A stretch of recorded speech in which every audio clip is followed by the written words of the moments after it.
He was 6 feet deep in his own grave when the first girl appeared. Caleb Morrison wiped the sweat from his forehead with dirt-stained hands, the shovel trembling in his grip. The Texas sun beat down mercilessly on his weathered face as he stood in the hole he'd been digging for 3 hours straight. At 42, he figured this was how it should end. Alone, forgotten, buried in the same God-forsaken land that had taken everything from him. The wooden cross he'd carved bore simple words, "Here lies a man who gave up. No name needed." Nobody left to remember it anyway. But as he raised the shovel for another scoop of red dirt, a shadow fell across the grave's edge. Then another, and another. 5 small figures stood silhouetted against the blazing afternoon sky, their faces hidden but their presence undeniable. Children. Girls. By the look of their torn dresses and tangled hair. The oldest couldn't be more than 14. The youngest barely 6. Caleb's shovel froze mid-swing. In 3 years of living like a hermit on this abandoned ranch, he'd seen exactly 0 visitors. The nearest town was 15 miles through desert that could kill a grown man, let alone children. "Mister," the tallest girl spoke, her voice steady despite the tremor in her small frame. "We need your help." Caleb squinted up at them, his mind struggling to process what he was seeing. These weren't town children out for a stroll. Their clothes were filthy, torn, like they'd been running for days. Dried blood stained the oldest girl's sleeve. The smallest one clutched a rag doll with its head hanging by threads. "How the hell did you get here?" he growled, immediately regretting his language in front of children. "We walked," the leader said simply, "for 2 days. 2 days. Through desert that had no water, no shade, no mercy." Caleb felt something crack inside his chest, something that had been frozen solid since the day he'd buried his own family. But he pushed the feeling down. He didn't want to care. Couldn't afford to care. He was supposed to be dead by sundown. "Well, you can't stay here," he said, gripping the shovel tighter. "This is private property, and I'm busy." The girl's eyes dropped to the grave, then back to his face. She didn't ask questions. "Smart kid. They'll kill us if we go back," she said quietly. The words hit Caleb like a punch to the gut. Kill them? These were children, not outlaws. But the fear in her voice was real, raw, the kind of terror that came from experiencing genuine evil. He studied their faces more carefully. Bruises on the youngest one's arms. Cuts on another's hands that looked defensive. These girls weren't lost. They were running. "Who's trying to kill you?" he heard himself ask, though he immediately wished he hadn't. "The men from the orphanage," the leader whispered. "They think we saw something we shouldn't have." Caleb's blood went cold. An orphanage. He'd heard rumors about places like that, institutions where unwanted children disappeared, where money changed hands for reasons no decent person wanted to imagine. The smallest girl started crying, a sound that cut through the desert silence like a knife. The oldest immediately knelt beside her, whispering comfort with the practiced ease of someone who'd been protecting others far longer than any child should have to. That's when Caleb noticed the dust cloud on the horizon, moving fast, coming straight toward his ranch. The leader girl saw it too. Her face went white as bone. "They found us," she breathed. Caleb looked at the approaching riders, then at the 5 terrified children standing beside his half-dug grave. Every instinct screamed at him to send them away, to climb back into that hole and finish what he'd started. But something in the oldest girl's eyes, a desperate courage that reminded him of someone he'd lost long ago, made him pause. The dust cloud was getting closer. Whatever evil these children were running from was about to arrive at his doorstep, and suddenly, Caleb Morrison had to make a choice he never thought he'd face again: die as planned, or fight for something worth living for. The sound of hoofbeats echoed across the desert, growing louder by the second. Time stopped as Caleb stared at those approaching riders, his mind racing faster than the hoofbeats thundering toward them. "Get inside the house," he barked at the girls, scrambling out of the grave. "Now!" But the oldest girl grabbed his arm, her small fingers surprisingly strong. "You don't understand. They have papers, legal papers. If they find us here, they'll take us back and you'll be charged with kidnapping." Kidnapping. The word hit Caleb like a sledgehammer. He wasn't just looking at scared children anymore. He was staring at a legal nightmare that could destroy what little life he had left. "Then why did you come here?" he demanded. "Because you're the only person for miles who isn't connected to them," she said desperately. "The sheriff, the mayor, the judge, they all take money from Mr. Thornton. Thornton. Caleb knew that name. Everyone in 3 counties knew Silas Thornton, the man who owned half the territory's businesses and had his fingers in every dirty deal from cattle rustling to claim jumping. The hoofbeats were close enough now that Caleb could count them. 4 riders, moving fast but not frantically, like men confident in their authority. "What's your name?" he asked the girl quickly. "Emma. Emma Thorne. Thorne. Not Thornton, but close enough to make Caleb's stomach twist. Family connection? Or just bad luck? The little ones?" He gestured to the other girls huddled behind Emma. "My sisters. Mary, Beth, Lucy, and Alice." Emma's voice cracked slightly. "We're all that's left. All that's left." The words carried weight that made Caleb's chest tighten. Whatever had happened to these girls, it had taken everything else away from them. The riders were now close enough that Caleb could see their faces. Hard men with harder eyes, wearing the kind of clothes that said they had money and authority. The leader wore a deputy's badge that caught the sunlight like a threat. "All right," Caleb said, his decision crystallizing with startling clarity. "Here's what we're going to do." He grabbed the shovel and started rapidly filling in the grave, his movements urgent but controlled. "Emma, take your sisters to the root cellar behind the house. There's a hidden entrance under the old wagon. Stay quiet no matter what you hear." "What about you?" Emma whispered. "I'm going to convince them you were never here." But even as he said it, Caleb knew it wouldn't be that simple. These men didn't strike him as the type to give up easily. And if Emma was right about their connections, they had legal power backing their search. The girls disappeared around the house just as the riders crested the small hill that bordered Caleb's property. He forced himself to keep shoveling, playing the part of a man simply filling in a hole. Nothing suspicious here. The deputy pulled up about 20 feet away, close enough to talk but far enough to draw his gun if needed. His 3 companions spread out in a loose semicircle, their horses snorting and pawing at the ground. "Afternoon," the deputy called out, his voice carrying fake politeness that fooled nobody. "I'm Deputy Marcus Webb. We're looking for some runaway children." Caleb didn't stop shoveling. "Haven't seen any children. Don't get many visitors out here." 5 girls, Webb continued, his eyes scanning the property. Ages 6 to 14. They escaped from the Thornton Children's Home 2 days ago. Like I said, haven't seen anyone. Caleb finally stopped digging and leaned on the shovel, meeting Webb's stare. "This is private property, by the way." Webb's smile was all teeth and no warmth. "We have a warrant to search any property within a 50-mile radius. These children are considered dangerous." Dangerous. 5 terrified little girls, dangerous. The lie was so outrageous that Caleb almost laughed, but the deputy's hand resting on his gun butt suggested this wasn't a joke. "Dangerous how?" Caleb asked. "They witnessed something they shouldn't have," one of the other riders said, then immediately shut up when Webb shot him a warning look. "Witnessed something." Emma's words echoed in Caleb's memory. "They think we saw something we shouldn't have." The pieces of a very ugly picture were starting to come together, and Caleb didn't like what he was seeing. These weren't lawmen looking for runaway orphans. These were cleanup men, sent to silence witnesses. "Well," Caleb said carefully, "feel free to look around, but do it quick. I've got work to finish before dark." Webb nodded to his men, who dismounted and began searching the property. They moved with the thoroughness of experienced hunters, checking every hiding spot a child might use. Caleb continued filling the grave, each shovelful of dirt feeling heavier than the last, not because of the physical weight, but because of what it represented. He was burying his old life, the life of a man who'd given up, and with each scoop, he was committing himself to something he'd sworn never to do again. Care about someone other than himself. One of the searchers emerged from behind the house, shaking his head. Webb's jaw tightened with frustration. "Mighty big property for one man," Webb observed. "Must get lonely." "I like lonely," Caleb replied. "Most folks around here know to cooperate with the law," Webb said, his tone shifting to something harder. "Folks who don't cooperate sometimes find themselves facing serious charges." The threat hung in the desert air like smoke from a brush fire. Caleb straightened up, his hand unconsciously moving closer to the pistol on his hip. "That sounds almost like a threat." "Deputy, just stating facts," Webb said. "Those girls are carrying stolen property. Anyone harboring them would be considered an accessory to theft." Stolen property. Another lie to add to the pile. But Caleb was beginning to understand the game. These men weren't interested in justice. They were interested in covering up whatever those girls had witnessed.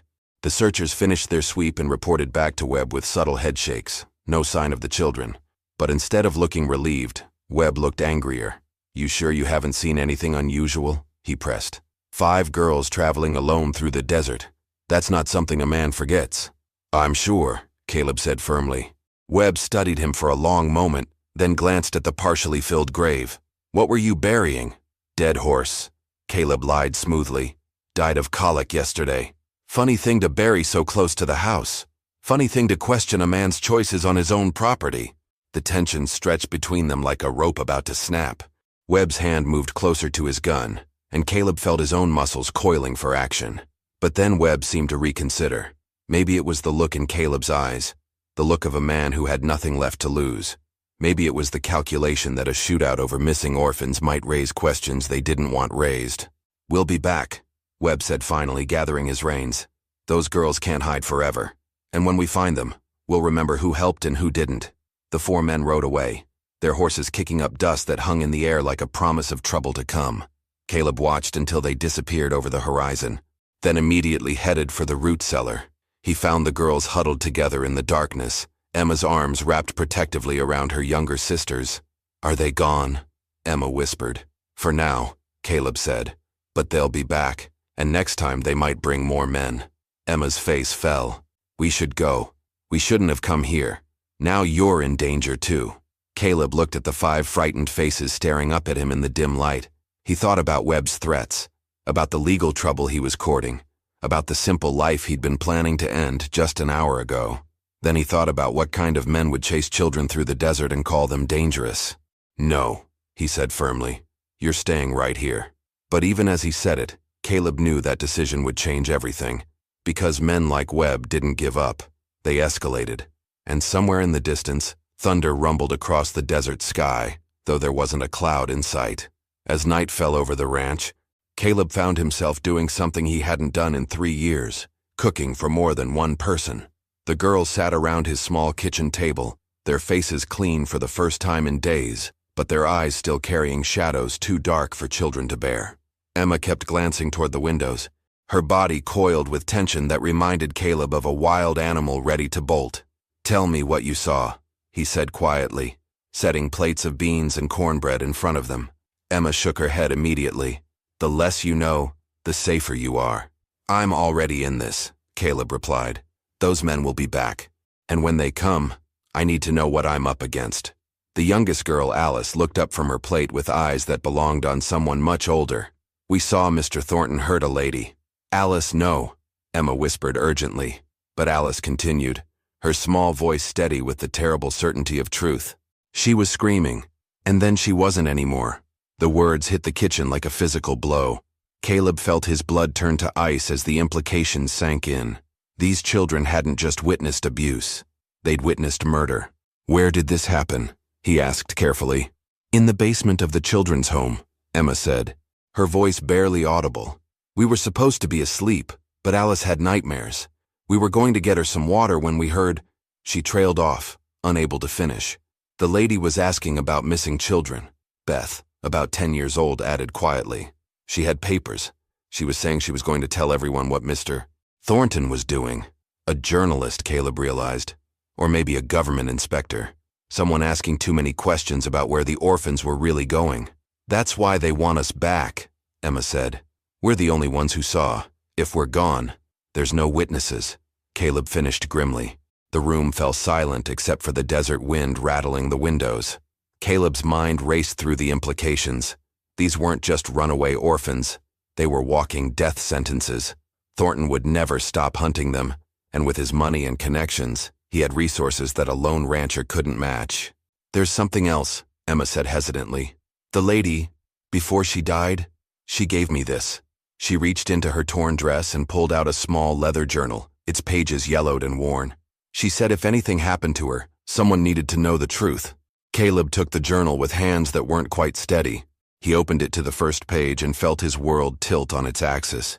The handwriting was neat, precise, documenting names, dates, and payments.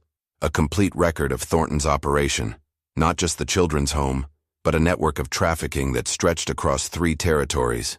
Children bought and sold like cattle. Some sent to work in mines where they'd die within months. Others shipped to brothels in distant cities. The youngest ones simply disappeared, their fates recorded only as special orders, with astronomical payment amounts. Sweet Jesus, Caleb breathed, his hands shaking as he turned page after page of documented horror. She was going to send it to the territorial governor, Emma said, but they killed her before she could. Caleb closed the journal, his mind reeling. This wasn't just evidence of murder. It was proof of systematic evil that reached into the highest levels of territorial government. With this journal, they could destroy Thornton and everyone connected to him, but that also made it the most dangerous object in 3 territories.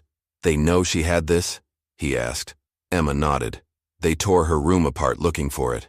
That's when we knew we had to run. A new sound cut through the night, the distant rumble of multiple horses moving fast. Too many horses for a simple search party.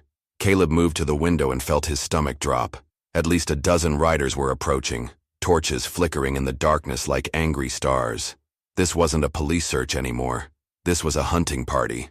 They brought an army, he said grimly. Emma was already gathering her sisters, her movements sharp with practiced fear. We have to go, right now. But Caleb shook his head. It's too late. They've got us surrounded. Through the window he could see riders spreading out around the property, cutting off every escape route. These men had come prepared for a siege, not a search. The cellar again? Emma asked desperately. They'll tear this place apart board by board, Caleb said. They know you're here. Mary, about 8 years old, started crying silently, tears streaming down her dirt-stained cheeks. Lucy, barely 7, clutched her broken doll tighter as if it could protect her from what was coming. Caleb looked at the 5 terrified faces staring at him, then at the journal in his hands. Evidence that could bring down a monster, but only if it survived the night. A voice boomed across the desert, amplified by a speaking trumpet. Morrison, we know they're in there. Send them out and we'll make this easy. Easy. As if there was an easy way to hand children over to murderers. Caleb moved to his gun cabinet and started loading weapons with swift, practiced movements. A rifle, his pistol, a shotgun that had belonged to his father. What are you doing? Emma whispered. What I should have done 3 years ago, Caleb said, checking the cylinder of his Colt. Standing up to evil. You can't fight them all, Emma protested. There are too many. Maybe, Caleb agreed. But I'll make sure they remember this night. He handed Emma the journal. There's a loose board in the back bedroom floor. Hide this there. If something happens to me, find a way to get it to the territorial capital. The voice outside boomed again, closer now. You've got 5 minutes, Morrison. Then we're coming in. Caleb looked out the window at the ring of armed men surrounding his home. 12 against 1. Not great odds, but he'd faced worse during the war. The difference was, back then he'd been fighting for abstracts, country, honor, duty. Tonight he was fighting for something much more powerful. Tonight, he was fighting for children who had no one else. Get in the back room, he told the girls quietly. Whatever you hear, don't come out until morning. Emma grabbed his sleeve. Mr. Morrison, what you're doing? Why? Caleb paused, thinking of his own children, lost to fever 3 years ago, of the man he'd been before grief had carved out his heart. Because some things are worth dying for, he said simply. Outside, the 5 minutes were up, and the first torch was already flying toward his roof. The torch hit the roof with a shower of sparks, and Caleb's world exploded into chaos. Fire on the roof, he shouted to the girls as he kicked out the front window and took aim at the nearest rider. His first shot dropped the man from his horse, the sound echoing across the desert like thunder. The response was immediate and devastating. Gunfire erupted from all sides, bullets splintering wood and shattering glass as the ranch house became a fortress under siege. Caleb rolled away from the window as lead projectiles tore through the air where his head had been. The smell of smoke was already creeping through the house as flames licked at the wooden shingles above. The whole place is going to burn, he muttered, crawling to another window for a better angle. Through the chaos, he could hear Webb's voice shouting orders. Don't kill Morrison unless you have to. We need him alive to sign a confession. A confession? They weren't just here to murder witnesses. They were here to frame him for harboring criminals. Dead heroes couldn't contradict official stories. Another volley of shots forced Caleb to duck as wood splinters exploded around him. He counted muzzle flashes and calculated angles. 12 men positioned strategically around the property, with more probably watching the back routes. But these weren't soldiers. They were hired guns and corrupt lawmen, used to intimidating unarmed civilians, not fighting someone who shot back. Caleb proved that point by putting his next bullet through the shoulder of a man trying to flank the house. The wounded gunman's scream cut through the night, followed by cursing that would make a saloon blush. "Morrison!" Webb's voice carried over the gunfire. "Those children are criminals. You're harboring fugitives. And you're a murderer," Caleb shouted back, pumping his rifle and taking aim at another shadow. The fire above was spreading faster now, casting dancing light across the desert battlefield. Smoke poured through gaps in the ceiling, making breathing difficult and visibility worse. From the back room came the sound of coughing. The girls were trapped between armed killers outside and growing flames above. That's when Caleb realized the horrible genius of their plan. They didn't need to storm the house. They just needed to wait for the fire to drive everyone out. Then they could claim the children died in the blaze while trying to escape justice. "Emma," he called out, "the back bedroom window. Can you get it open?" "It's stuck," came her reply, followed by more coughing. Caleb cursed under his breath. The house was becoming a death trap, but stepping outside meant walking into a crossfire that would cut them all down in seconds. Unless he gave them something else to think about. Moving fast, Caleb grabbed a lantern and threw it against the front wall, spreading burning oil across the wooden planks. If they wanted fire, he'd give them more than they bargained for. The flames leaped higher, illuminating the entire front yard and exposing 3 gunmen who'd been using darkness for cover. Caleb's rifle spoke twice more, sending them scrambling for new positions. But the victory was costly. The increased flames meant less time before the roof collapsed, and the smoke was getting thicker by the minute. "The children are going to suffocate." Emma's voice was strained with desperation. Caleb made a decision that went against every survival instinct he had. Loading his shotgun with both barrels, he kicked open the front door and stepped onto the porch. "Here I am," he roared into the night. "Come and take me." The concentrated firepower that answered nearly tore him apart. Bullets chewed up the porch around him as he dove behind a water trough, buckshot and rifle balls turning the night into a storm of lead. But his desperate gamble worked. Every gun was now focused on him, giving the girls a chance to escape through the back. He hoped. A bullet clipped his shoulder, spinning him around and sending fire through his left arm. Another shattered the water trough, soaking him with precious liquid that steamed in the heat from the burning house. "Got him!" someone shouted triumphantly. But Caleb wasn't finished. Rolling sideways, he came up with the shotgun and caught 2 men rushing the porch in the open. Both barrels discharged in a thunderous roar that sent them tumbling backward into the dirt. The return fire was immediate and furious, forcing him to scramble behind a pile of lumber as bullets whistled past his ears. That's when he heard it, the sound that made his blood turn to ice. Alice was screaming, not the scream of fear or pain, but the shriek of a child in absolute terror. It was coming from behind the house, where the girls were supposed to be escaping. They'd been caught. "We got them!" Webb's voice carried clearly over the gunfire. "All 5, come out, Morrison, or we start cutting throats." Caleb felt something break inside his chest. He'd failed. After everything, the fight, the fire, the desperate last stand, he'd failed to save them. "You want me?" he called out, his voice hoarse from smoke and rage. "Let them go, and I'll come out unarmed." "No deal," Webb replied. "You're both coming with us, but if you surrender now, maybe some of these children live to see morning." Maybe. The word carried all the cruelty of false hope. Caleb looked at his remaining ammunition. 3 bullets in the rifle, 4 in his pistol. Not enough to fight through 12 men and rescue 5 children, but maybe enough for something else. The journal, hidden under the loose floorboard in the back room, now filling with smoke and flames. Evidence that could destroy Thornton's entire operation. If it survived the fire. If you were Caleb, what would you do? Surrender and hope these murderers show mercy to innocent children, or make one final desperate play that could save the evidence but doom them all? Tell me in the comments. I need to know which side you'd choose, because what Caleb decided next would either redeem his soul or damn it forever. Moving with purpose born of absolute desperation, he began crawling back toward the burning house. Not to surrender, but to retrieve the one thing that could make their deaths mean something. The roof creaked ominously above, ready to collapse at any moment, and somewhere in the darkness, Alice was still screaming. Chapter 5. Caleb crawled through smoke and flames toward the back bedroom, his lungs burning with each breath as the house groaned around him like a dying beast. The floorboard was exactly where he'd told Emma to hide the journal, but now it was hot enough to blister skin. Using his knife, he pried it up and felt relief wash over him as his fingers closed around the leather-bound evidence. That's when he heard footsteps on the front porch. They were coming in. Through the smoke, he could see shapes moving through the doorway.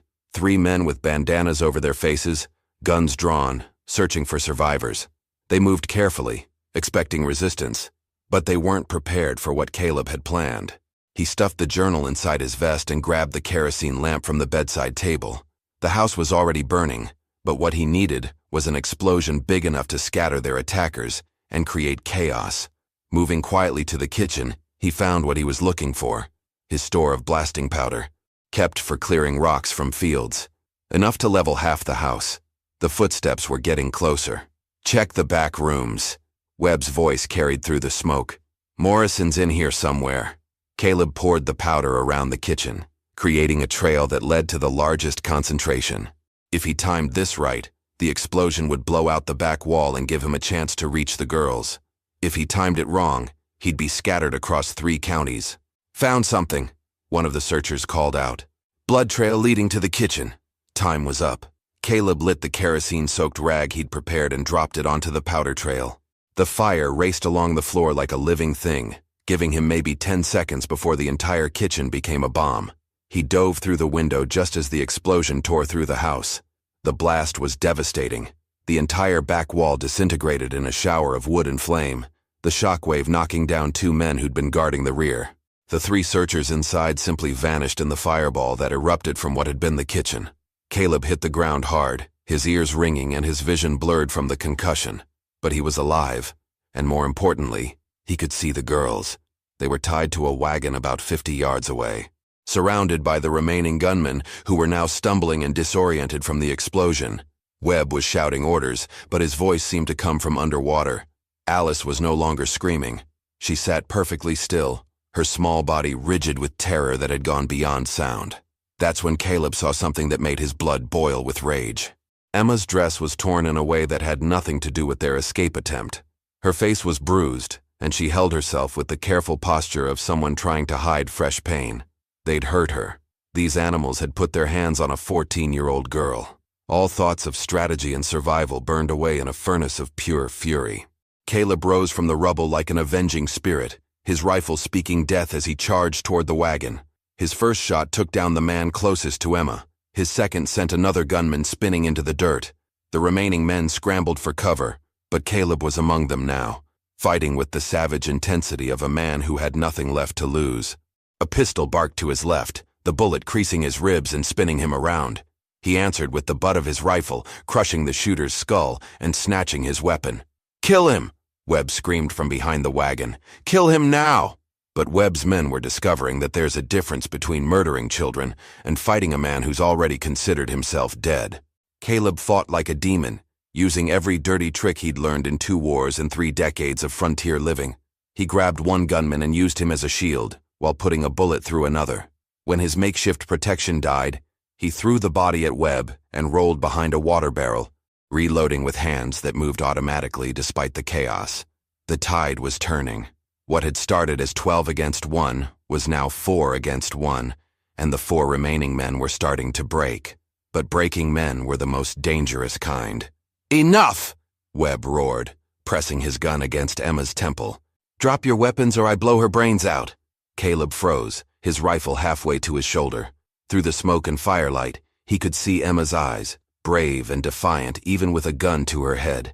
"You're done, Morrison," Webb panted, blood streaming from a cut on his forehead. "Drop the guns and maybe I'll make it quick." Caleb looked at the remaining 3 gunmen, all with their weapons trained on him. At the 5 girls tied to the wagon, their faces streaked with tears and soot. At Emma, who was trying to mouth something to him despite the gun against her skull.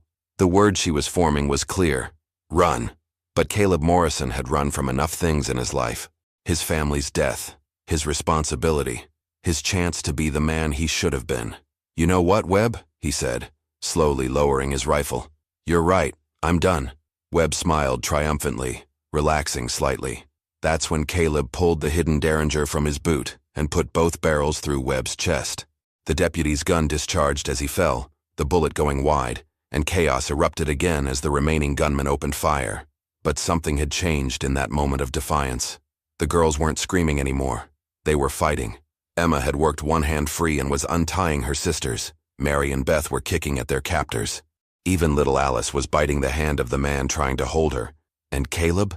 Caleb Morrison was no longer the broken man who'd been digging his own grave that morning. He was something much more dangerous.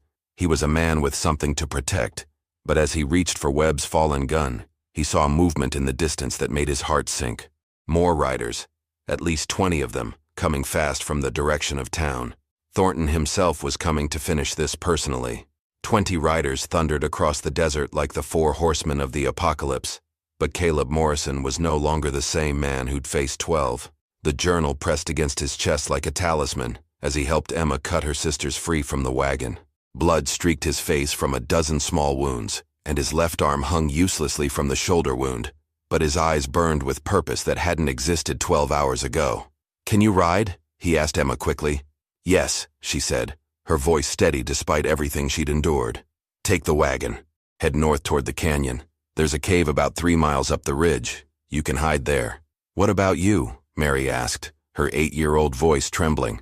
Caleb looked at the approaching dust cloud, then at Webb's body sprawled in the dirt. The remaining 3 gunmen had scattered when the shooting started, but they'd be back with reinforcements. "I'm going to buy you time," he said simply. Emma grabbed his arm. "You can't fight 20 men." "I don't have to fight them," Caleb replied, pulling the journal from his vest. "I just have to make sure this survives." He pressed the leather-bound evidence into Emma's hands. "Get this to the territorial capital. Find someone who can't be bought. A newspaper editor, a federal marshal, someone. They'll kill you," Emma whispered. "Maybe," Caleb admitted. "But they were going to kill me anyway. At least this way it means something." The thunder of hoofbeats was getting closer. In the firelight from the burning house, Caleb could make out the lead rider, a tall man in an expensive suit, riding a horse that cost more than most people made in a year. Silas Thornton, the devil himself, come to clean up his own mess. "Go," Caleb urged the girls. "Now." But Emma hesitated, her young face torn between survival and something that looked disturbingly like loyalty. "You saved us," she said quietly. "No," Caleb replied, checking his remaining ammunition. "You saved me." The girls climbed into the wagon, Emma taking the reins with the competence of someone who'd been forced to grow up too fast.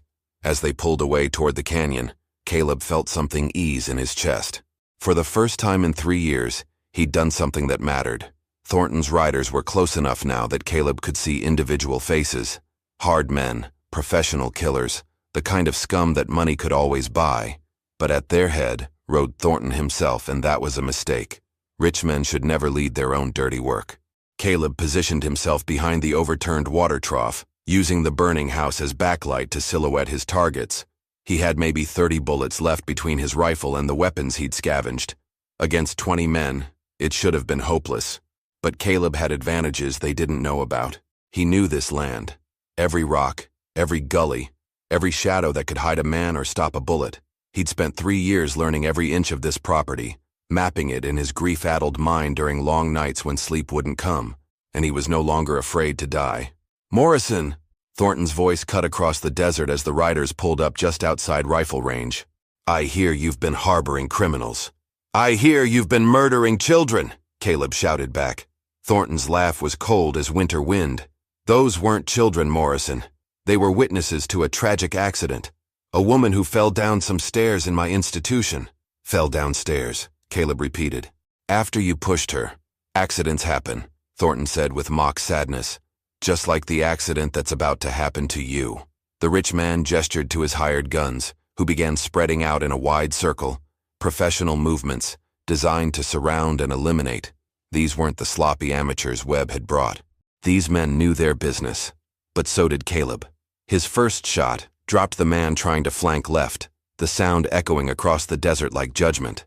Before the body hit the ground, Caleb had shifted position, rolling to a new spot behind a pile of lumber. The return fire was immediate and devastating, but they were shooting at where he'd been, not where he was. His second shot caught a rider trying to circle behind the burning house. The man's screams spooked his horse, which bolted back toward the main group, creating confusion in their ranks. $20,000 to whoever brings me his head, Thornton screamed, his composure cracking as Caleb proved harder to kill than expected. 20,000. Enough to make even loyal men consider betrayal. Caleb used their greed against them, firing deliberately at the men who seemed most eager for the bounty. Create paranoia in the ranks, make them wonder who they could trust. His strategy worked. When he wounded a third man, two others immediately turned their guns on each other, each suspecting the other of trying to claim the full reward.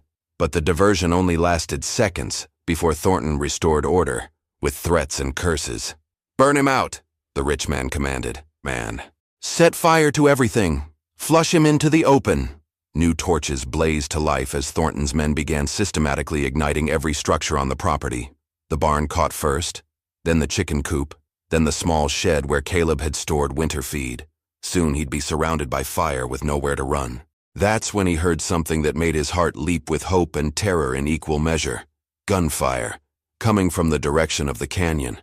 The girls were in trouble, but as Caleb started to move toward the sound, Thornton spotted him in the firelight.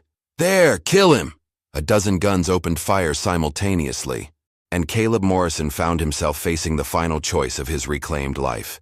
Save himself and hope the girls escaped on their own, or charge into certain death trying to reach them. For a man who'd been digging his own grave 12 hours ago, it wasn't really a choice at all. Caleb Morrison did something that no sane man would do.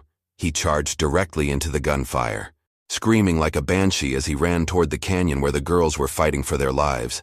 Bullets whined past his ears as he zigzagged across the desert, using every scrap of cover the barren landscape offered. A rock here, a dead cactus there, the twisted remains of an old fence post that had been shot to splinters years ago. Behind him, Thornton's voice rose above the chaos. "Don't let him reach the canyon. He's got something we need." Something they needed. The journal. They knew Emma had it, which meant someone had seen the exchange, which meant the girls were facing more than just a few stray gunmen who'd caught up to them. A bullet clipped Caleb's leg, sending fire through his thigh, but he kept running. Pain was just another enemy now, and he'd been fighting enemies all night. The gunfire from the canyon was getting louder, more desperate. He could hear Emma's voice shouting orders to her sisters, trying to coordinate their defense. That girl had more courage in her little finger than most grown men had in their entire bodies. As he crested the ridge that led down into the canyon, Caleb saw a sight that made his blood turn to molten lead. The wagon was overturned, one wheel spinning lazily in the firelight from torches that had been thrown into the dry brush. Emma knelt behind it with a rifle she'd scavenged from somewhere, taking careful shots at 6 men who'd trapped them in a box canyon with no way out. Mary and Beth huddled behind a boulder with Lucy and Alice, the older girls trying to shield the younger ones from the hell that was erupting around them. And advancing on their position, using professional tactics that meant these weren't random hired guns, came the 6 men who'd been waiting in the canyon all along. This had been planned. The attack on the ranch, the chase, even the girls' escape route, all of it had been anticipated and prepared for.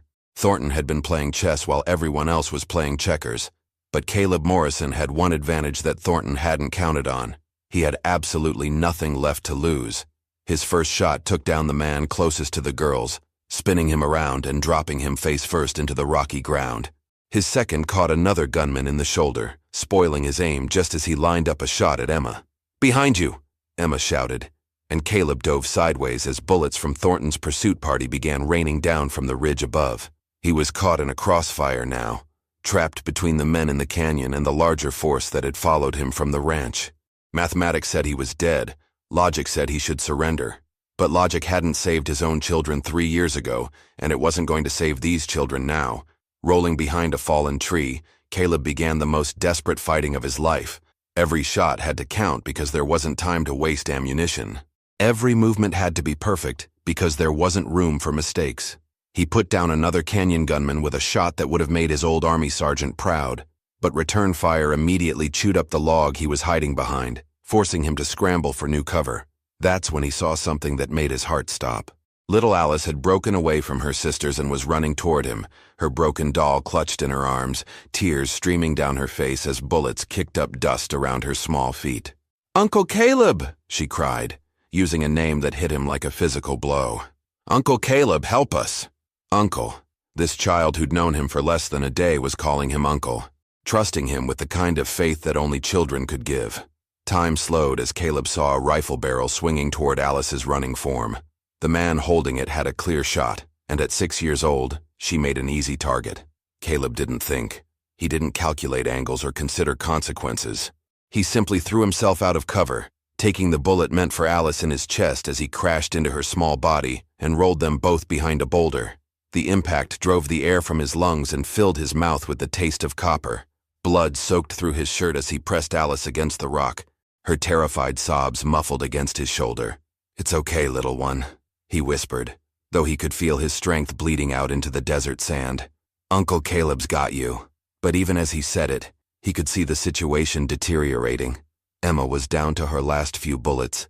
The other girls were surrounded, and more of Thornton's men were pouring down into the canyon like water through a broken dam. That's when Caleb heard something that changed everything. Bugle calls, coming from the east, where the main road to the territorial capital cut through the desert. U.S. cavalry, a full patrol by the sound of it, riding hard toward the gunfire. Thornton had made his final mistake. In his eagerness to silence witnesses, he'd created a battle big enough to attract federal attention.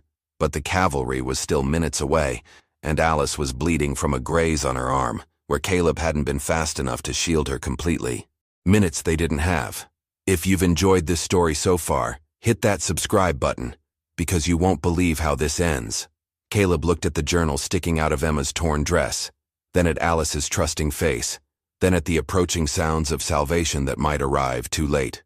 He had one bullet left, one final choice to make.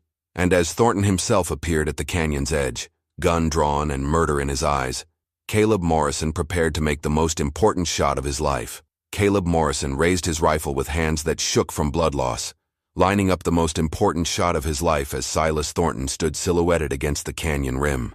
One bullet, one chance to end the monster who'd built an empire on the suffering of children.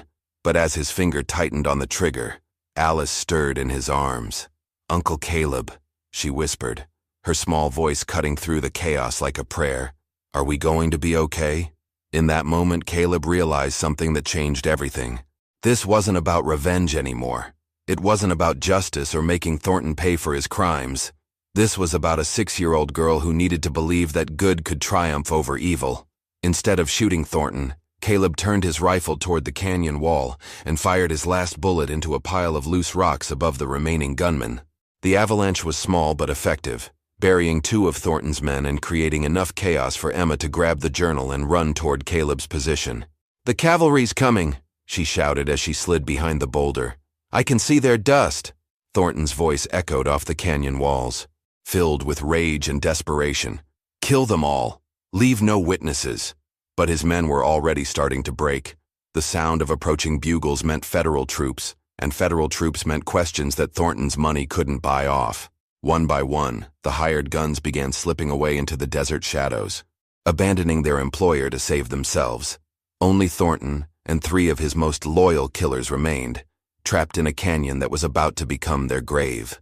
The cavalry arrived like avenging angels, blue uniforms and gleaming sabers pouring into the canyon as Captain Benjamin Hayes led his patrol down the narrow trail. "This is the U.S. Army," Hayes shouted. "Throw down your weapons." Thornton's response was to grab a rifle from one of his fallen men and take aim at Emma, but Caleb still had one weapon left, the Derringer he'd used to kill Webb. Both shots fired simultaneously. Thornton's bullet went wide as Caleb's Derringer ball took him center mass, spinning the corrupt businessman around and dropping him face first into the canyon floor. The last 3 gunmen surrendered immediately, throwing down their weapons as cavalry soldiers surrounded them. Captain Hayes dismounted and surveyed the carnage with the experienced eye of a man who'd seen too much violence on the frontier. "What happened here?" he demanded. Emma stood up slowly, the journal clutched against her chest, and began to speak. Her young voice was steady as she told the story. The murders at the orphanage, the evidence they'd witnessed, the night-long battle to survive.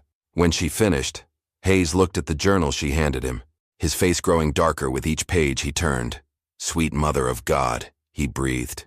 "This goes all the way to the territorial governor's office. That's why they had to silence us," Emma said quietly. "We were the only witnesses." Hayes nodded grimly. "Not anymore. This journal, combined with your testimony, We'll bring down everyone involved in this corruption. As the cavalry medic worked on Caleb's wounds, wrapping bandages around his chest and shoulder, Alice climbed into his lap with her broken doll.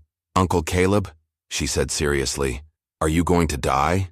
Caleb looked down at this brave little girl who'd survived hell and still worried about others. At Emma, who'd protected her sisters with the fierce courage of a lioness. At Mary, Beth, and Lucy, who'd never again have to fear the monsters who'd stolen their childhood. "No, little one," he said softly. "I'm not going to die. Not today." And for the first time in 3 years, Caleb Morrison meant those words. 6 months later, Caleb stood in the doorway of his rebuilt ranch house, watching 5 girls play in the yard he'd turned into a proper home. The children's home had been shut down, its corrupt officials imprisoned or fled. Thornton's criminal network had been dismantled piece by piece, the journal providing evidence that reached into 3 territories. Emma, now 15, had become the unofficial leader of their unusual family, helping Caleb transform the ranch into a place where damaged children could heal. Mary and Beth had started attending the new school in town, their laughter returning gradually as nightmares faded. Lucy had learned to smile again. And Alice still called him Uncle Caleb, and still carried her broken doll everywhere. But now the doll had been carefully mended, its head reattached with loving stitches that would never let it fall apart again. Just like the family they'd all become. The man who'd been digging his own grave had found something better than the death he'd planned. He'd found redemption in protecting those who couldn't protect themselves. And as the sun set over the Texas desert, painting the sky the color of hope, Caleb Morrison finally understood what it meant to be truly alive. Some men are born to greatness. Others have greatness thrust upon them. But a rare few find greatness in the simple act of standing between evil and innocence, no matter the cost. Caleb Morrison had found his purpose in 5 orphaned girls who appeared when he needed them most. And they had found their salvation in a man who'd given up on everything except doing what was right. Now click on the video on the screen to hear a story even better than this one, with a twist so powerful you won't forget it anytime soon. Click on the video now.